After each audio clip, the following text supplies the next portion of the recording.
This is Tim from Euro 6 Studios. Today in this video I'm going to show you how to transfer all your pictures, your photos, to a USB flash drive on your Samsung phone.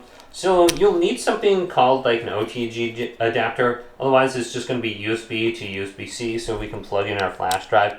Now some of your flash drives might actually have a little device on the back of it. So like this one right here, this one comes with just a USB-C on the back end that I can connect to. Otherwise it has USB on the front. And then I have this other adapter that's USB to USB-C I can also use. So depending on how you want to connect it, just make sure it's on here.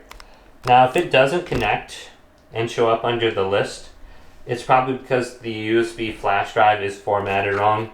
So you want to use exFAT with your phone. It doesn't, Android doesn't recognize NTFS unless you use an app called Paragon.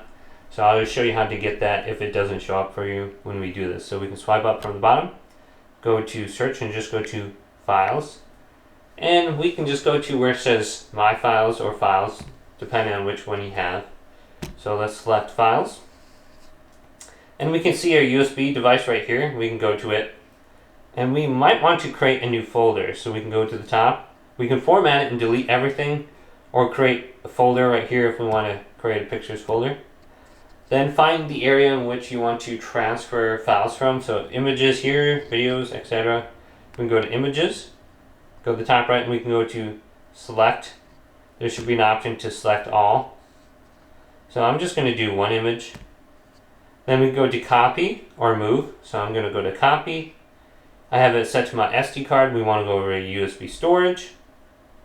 Then photos folder, copy here. So if I go back to it now, I can see on my USB storage device, I have two pictures in here. One's just a screenshot, and I can just use this to open it up. So I have my photos on there now, and everything works.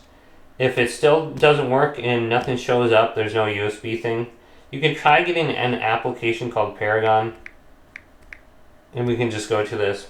So you can take exFAT/NTFS for USB, and we can just install this, and we can try using this application to transfer the files if it's not showing up on here. So we can just install this right here, and we can just read the reviews for it too. So hopefully this quick little video did indeed help you out. If it did, leave it a big thumbs up and subscribe to my channel down below for more tech videos coming up next on Euro 6 Studios.